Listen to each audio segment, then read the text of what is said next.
By the time this recording ends, Ukraine is reported to have already conducted strikes on 60 additional Russian targets using unmanned aerial systems.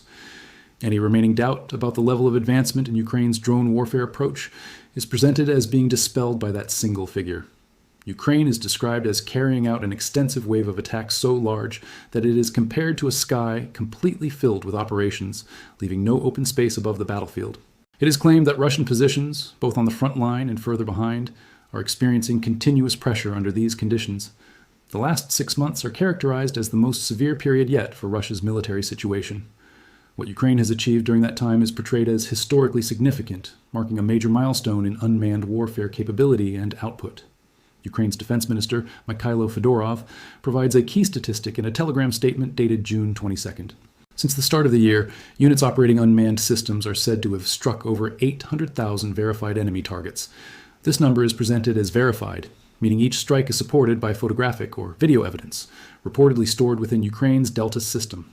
The figure does not correspond to 800,000 separate drones, since multiple drones may be used against a single target.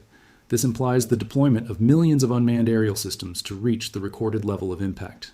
Additional figures are also provided regarding casualties. Fedorov states that Ukrainian drone operations have resulted in 167,000 Russian personnel killed or wounded since the beginning of 2026. This is broken down into an estimated average of 27,833 casualties per month attributed to drone activity. A further assessment, based on reporting from United 24 Media, indicates that Russian daily losses have remained above 1,000 for an entire month, a level not seen since March 2025. The reported daily range is between 1,130 and 1,550 personnel losses throughout June so far, with only a few days slightly above 1,100. Using a midpoint estimate of 1,340 daily losses in June, and assuming drones account for a little over 90% of those casualties, a derived daily drone-related figure of 1,206 is suggested.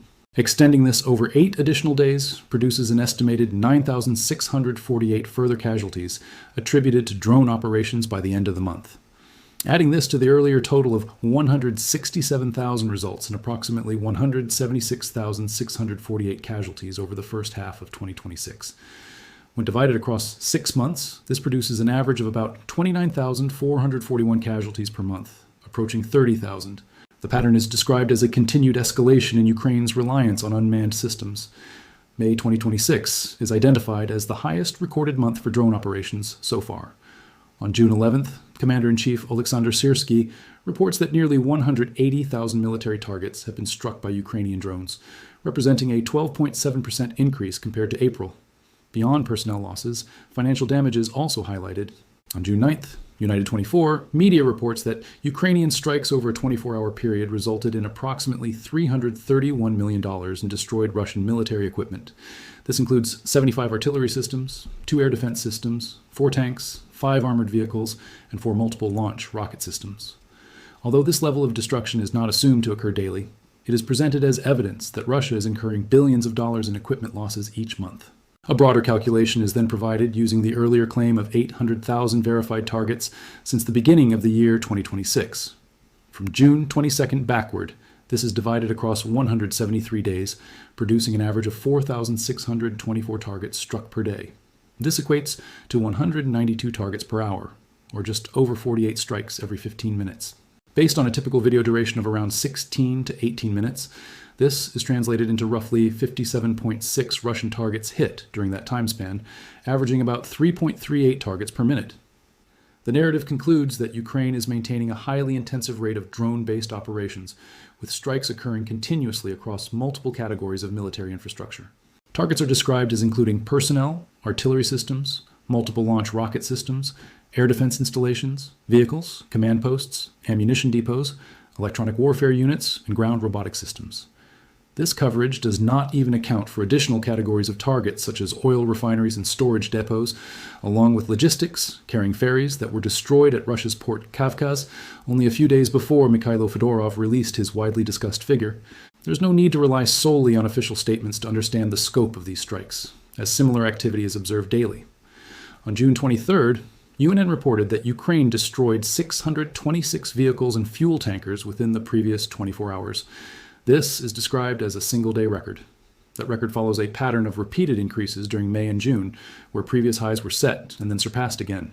The logistics lockdown program aimed at isolating Crimea is described as delivering significant results, visible in the daily destruction of large numbers of vehicles. Ukrainian drones are now reported to be covering areas extending up to 300 kilometers behind frontline positions. This expanded reach is what enables large-scale strikes on vehicle convoys and supply routes, along with other targets referenced by Fedorov. The implication is that Russian forces in rear positions are no longer secure. A shift in drone capability during 2026 is described as the introduction of a new generation of systems, expanding the range of viable targets deeper into operational territory. This middle-range strike effort is reported to be causing fuel shortages, even forcing consideration within the Kremlin of fuel imports. This is presented as unusual, given Russia's historical status as a major fuel producer with surplus capacity and significant export revenues. At the same time, long-range drone operations have also intensified alongside these mid-range attacks. The Washington Post reports that Ukraine set a new record in March for deep strike drone deployments, exceeding 7,000 unmanned aerial vehicles launched into Russian territory within a single month. Since that point, operations are described as continuing at a high level, with repeated large-scale strikes reaching deep into Russian territory, including areas described as the heart of the country, with Moscow itself under potential threat. On June 18th, Russia's defense ministry reported that 992 Ukrainian drones were intercepted in a single 24-hour period, covering both Russian territory and occupied regions. This scale of activity is linked to the broader claim that Ukraine has struck 800,000 targets in slightly less than 6 months. The continuous flow of drones is described as overwhelming air defense systems, with attacks arriving in large waves that are difficult to fully intercept. This sustained pressure is presented as a key factor behind Ukraine's reported success rate, with more than 90% of strikes attributed to unmanned systems. A question is then raised regarding whether this level of activity can continue. The answer given is affirmative, with further explanation of the mechanisms supporting ongoing operations.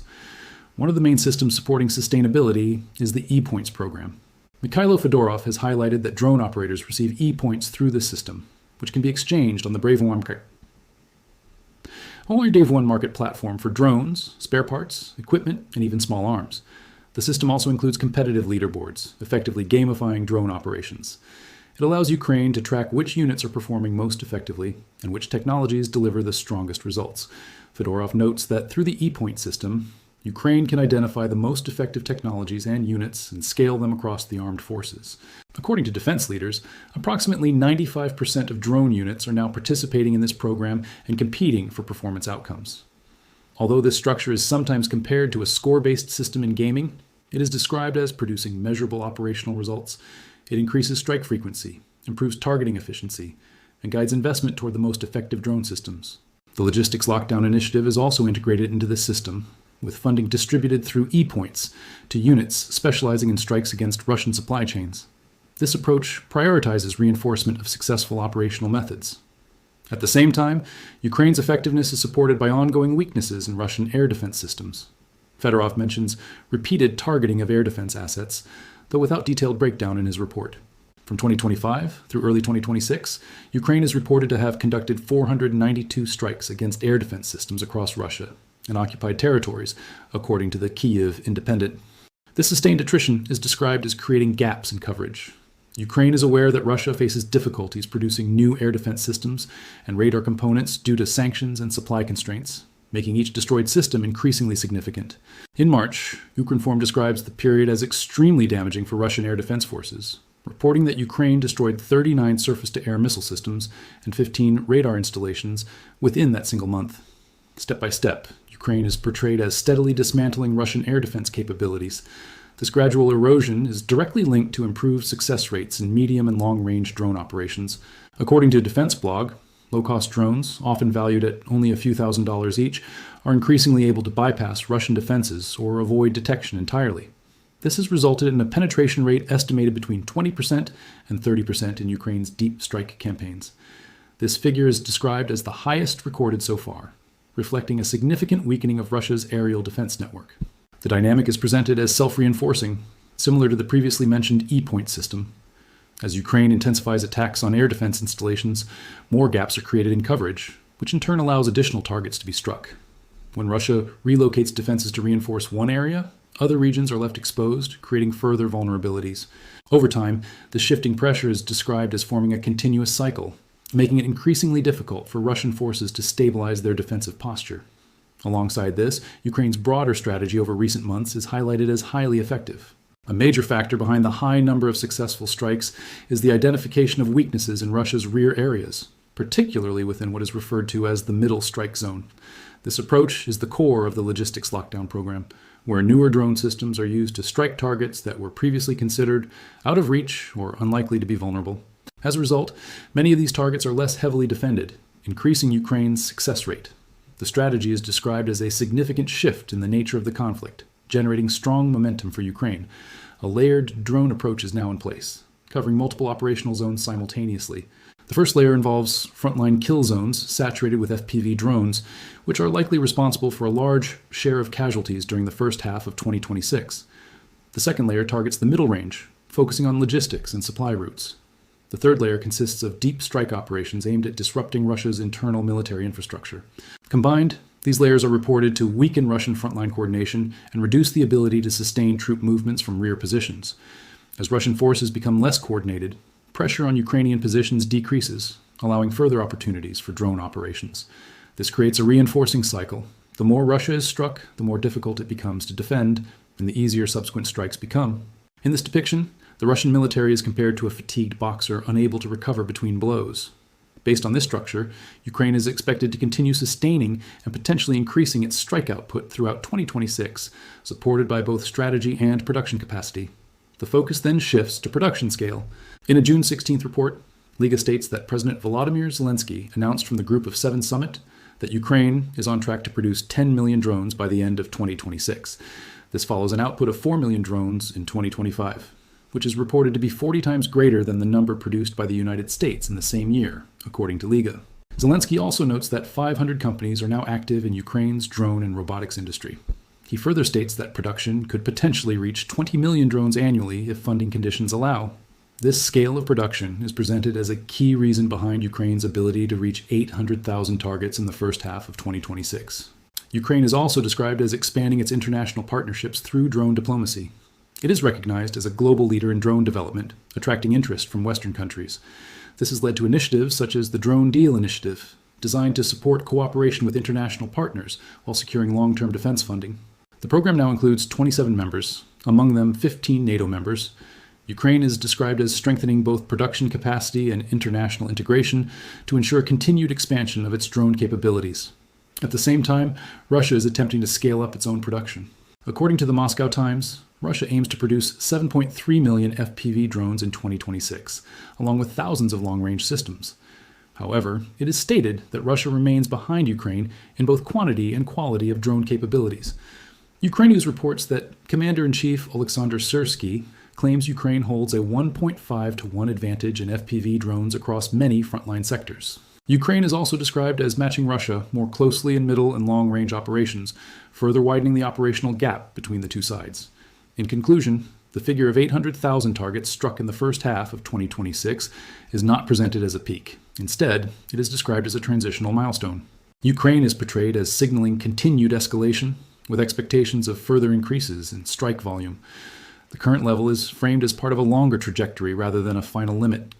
Ukraine is stated to possess the necessary strategy, production capacity, and international partnerships to continue expanding its drone warfare capabilities. As a result, the current milestone is expected to be surpassed in future phases of the conflict. It is suggested that even higher figures may emerge in the second half of 2026, continuing the upward trend in operational output. Please leave your thoughts about this content in the comments below. Thanks for watching. See you in the next one.